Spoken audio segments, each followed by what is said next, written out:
At Ironman 4x4, we are very passionate about conservation. These cars get built up to go to places where no one else goes. And where these places are game parks and conservation areas, which goes hand in hand with conservation. Today we're meeting up with Kudu Meyer to learn a bit more about the most trafficked animal in the world, the pangolin.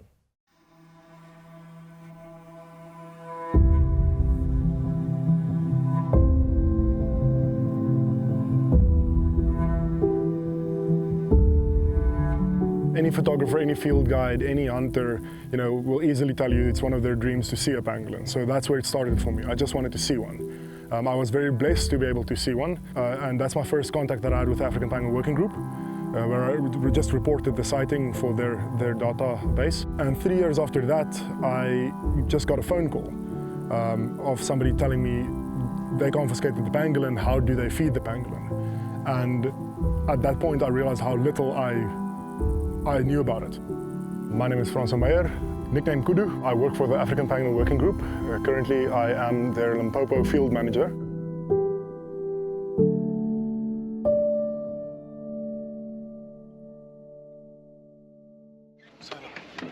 Hello. Hello. Ja, nee, yes. Altie, Kudu. Welke kennis? So we've met up with Francois and he's taking us into a nearby game reserve. It's an undisclosed location, obviously. And there is a female pangolin whose tracking device needs, I think it needs a service or an update or something like that. So as far as I understand, we are on a mission to find this little lady and we need to change the tracking device on her or take it off. So I really hope we do find her.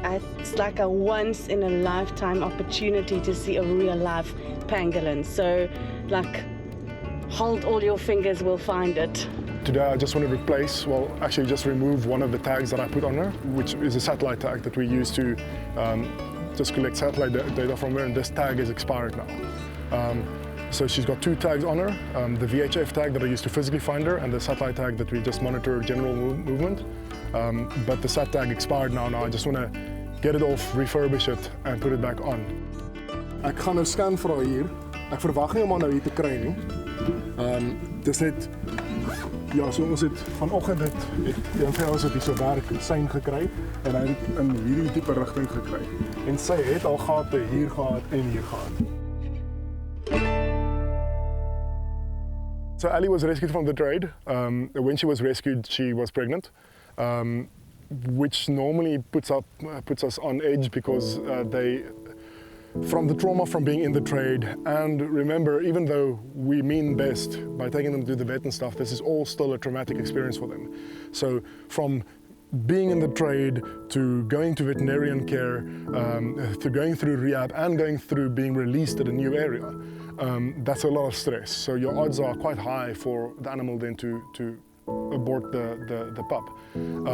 So we were quite on edge with her, but she managed to stay safe during her whole rehabilitation protocol and during the release. We initially actually thought she did lose the pup because we saw a dip in her weight, but then we kept monitoring her via trail cams and physically going to find her. And then essentially at one point then we did see the pup on trail cam.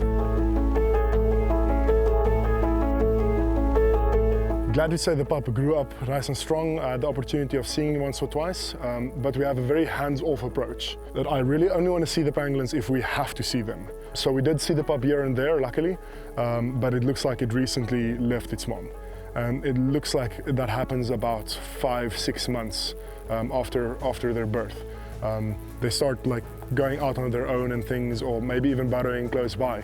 But in her case, we don't really have all the information yet, but just some snippets. But the point being is it's a mom and a pup that came from the trade, and that's now wild born and doing well. Wat sê, kom ons gaan probeer nog 'n high point of 2. Dan hopelik kry ons nog. I had a question, but would it be possible to tag and follow this animal? Because I've been doing monitoring work with rhinos back then. It again prompted me to get in contact with Ray Jansen from the African Pangolin Working Group. Prof. informed me, yes, it's possible. And then, of course, that made me think, can I do my master's on it? And that's kind of where all the excitement began. He got excited, I got excited, and then I just thought I was going to do a study and then move on. But then working with the species and seeing how much needs to be done, how few people are involved in doing it, and how few people last through it, because it is intense. You do see some bad stuff. You see animals in pain. These animals come from the trade, so a lot of times they're compromised. So even through your best efforts, you still lose the animal. So it's quite tough. So seeing that, I just decided, I'm just going to keep going. And you just fall in love with the certain things. They're very cute. We've been driving for quite a while now and we've been scanning and we can't find Ali yet, but I'm sure we will find her. We're going to go to a hill quickly to scan again. This is very exciting. I hope we see her. Pangolins are medium-sized mammals. They're easily characterized that they are the only mammal that's covered in scales. So their whole body is covered in keratinous scales. Again, it's the same as our fingernails. So it's specialized hair that form these scales. And the scales play a vital role in their one and only defense mechanism, is where they curl up into a tight ball, which that ball is essentially stops a predator from getting a grip on it or getting any entry point to actually injure the animal.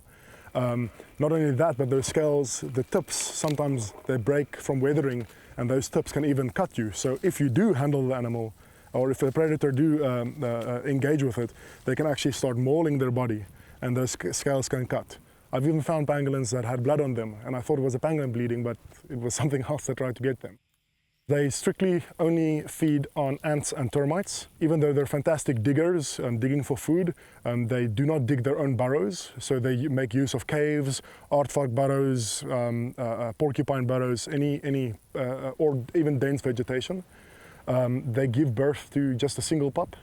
And the only time that you will really see pangolins together, it's the same as with leopards, when they're mating or if it's a pup growing up with the mom. And yeah, that's quite interesting as well. Even though they look like a very peaceful animal, they are quite territorial and they do fight if they engage each other. So it's a very interesting little thing. There's different cultural uses for pangolins. African countries and Asian countries is the best examples. It's not just animals, not just being used for their meat. It's the best example would be, for example, tiger bones and rhino horn. These are used for medicinal or spiritual value of it. So pangolins fall in the same class as that. So there is a historical cultural use in Africa and in Asia. The cultural use in Africa isn't really impacting the population that much. The main threat for pangolins is the same as with rhinos and the same as with lions currently in South Africa, where lions are being targeted for their bones, is the international demand. So the reason why I'm mentioning Asia as well, so currently there's 8 species of pangolins that exist in the world today. 4 occur in the Asian countries and then 4 in Africa. With the Temminck's pangolin, or the Temminck's ground pangolin, it's the only one that occurs in South Africa. And much like rhino and tiger lions that I've mentioned, the Asian market, that demand for tiger bones or rhino horn is too big for their population to sustain. So it's the same with pangolins. That high demand, their species can't saturate that demand, so then they start targeting African species. The scales is even the same material as rhino horns, it's keratin, same as our fingernails. So there's no evidence of it being any true medicinal use or anything. But again, this comes from culture and beliefs. So essentially, yeah, it's that high international demand that's targeting the species at the moment. Nee, wat. Maar dit is ook maar name of the game. Name of the game, yeah.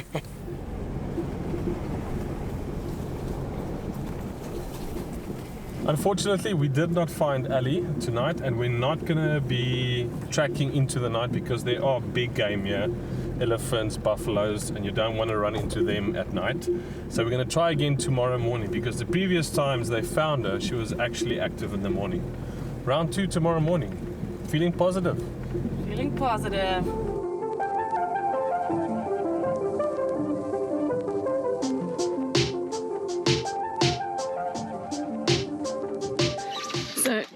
part of finding wildlife that has a VHF tracker is you have to stop and get out and point the telemetry all around where you think the animal might be and then let that signal lead you. So a lot of it is driving, stopping, jumping out, jumping up, and pointing things in the air. It's the story of my life. My previous cattle dog, Toro, had such a big role in my life working with conservation, working with rhinos and working with pangolins, where he had a big role he was my extra eyes and my ears. He would notice things like buffalo and elephants and rhinos way before I do, which is very handy if you're on foot at night with these pangolins. Unfortunately, almost 2 years ago, just over, I lost Toro due to a poacher snare. We couldn't reach him in time, which was very sad. But soon after that, I got Silver here. So Silver is in training, and that's not something very specific. He's not a counter-poaching dog or anything. This breed of dog, cattle dogs, they bond with you so much. They adapt to their behavior adapts to yours so easily. So he's now just spending time with me in the field, and he's synchronizing with me and I with him. So again, just some extra eyes and ears and some company. Ons het nou sein gekry. Dus dit is net voor ek luister weg, maar so sy is in die area. Sy is nou blijkbaar 'n bietjie meer oos as wes as wat ons aanvanklik gedink het. So wat ek nou doen is ek wil net die rigting bevestig van waartoe ons gaan.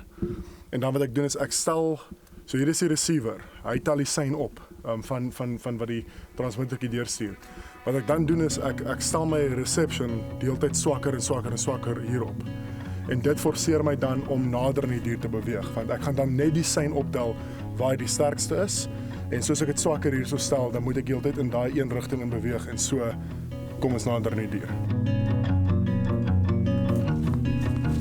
A lot of people have this view that conservation is the work for conservationists, for ecologists. You know, it's not. Conservation is a society mindset. You know, so a big thing in that is educate yourself on the matter.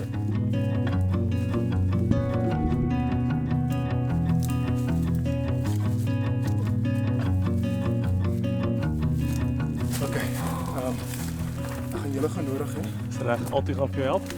So ek gaan net die satellite afhaal. Nou so vinnige check-up gee. So hou hom net so. Ja, net so van asseblief. Ek gaan hom net gepraat. Eers is 'n check hierdie is die belangrike tag. Hy is nog 100% daar.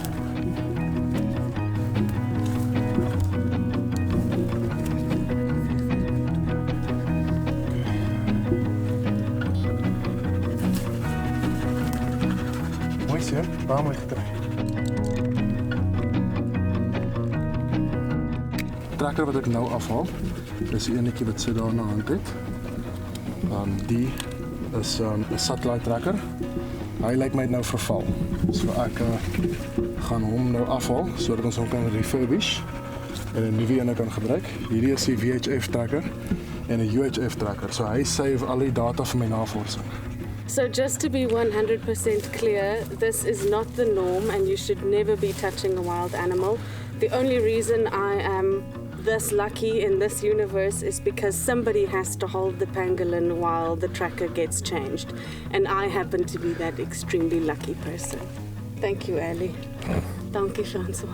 She knows she's not being attacked by a predator now, otherwise she would be in her bowl. But if she was really stressed, she would be scratching and slapping with her tail and all that, so she would be confident to try and actively get away. We are downloading the data now, almost done, so very excited about this. You know, there's a lot of things, the veterinary costs, the research costs, fuel costs, all that stuff, but also being able to actually employ people like me, because currently I'm one of very few people in Limpopo doing this and that has the knowledge to track this animal and things. And we actually need to be in a position to not just train people that work on different reserves, but employ people specifically for this. So it sounds like the obvious thing to say, financial support, but it is in the end, it's the one thing that allows you to take action. But I also understand people that you can't just always give money, but a big thing that I've personally noticed many times working with communities and things is start spreading the word.